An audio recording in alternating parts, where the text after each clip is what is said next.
Mrs. Hudak here, coming at you with some tips and tricks for producing our S and our Z sound. All right, so let's start from the beginning. Let's take a look here at my board.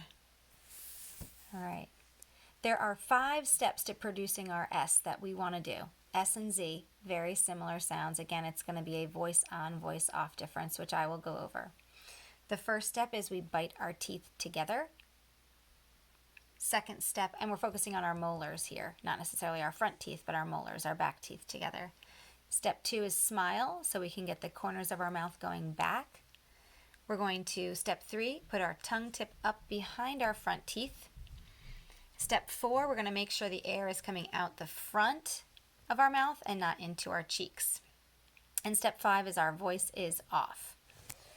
Okay, so let's go over those together. To produce the S sound, to set up for the sound to be made, we bite our teeth together, we smile, we put our tongue tip up behind our front teeth. We shouldn't see it. None of this different sound, right? Tongue behind our front teeth, behind and up, all right? And then the air, we're going to focus that it's coming out the front of our mouth. So it should look like this. All right?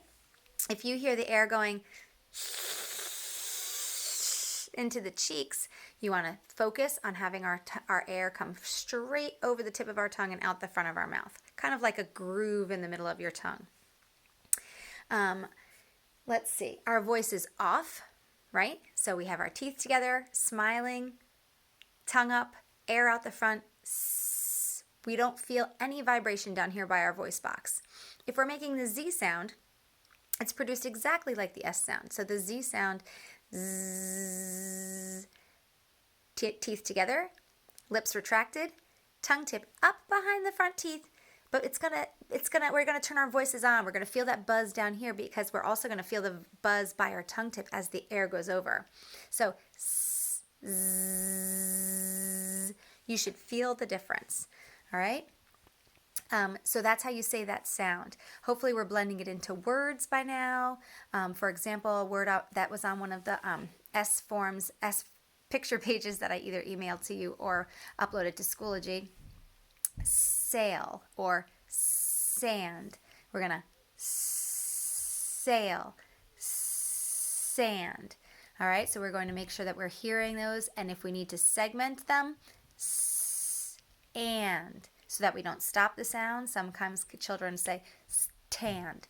We stop the sound, we stop the air from going, we make a different sound. Just keep the air flowing, try to blend it into a word, or if you can't do that yet, you're going to stop, segment, and say the rest of the word. And, sand. All right? You want to have some visual cues. Make sure you're looking in a mirror and we're not saying fanned. You don't want to see your tongue out between your teeth. Means you didn't follow step number 3. Step number 3 of keeping your tongue behind your teeth.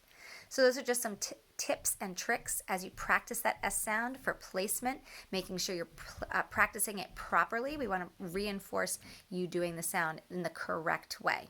If you have any questions, make sure to email them to me, upload a video and send it to me, or request a Google Meets during my office hours to go over how you're doing. Bye.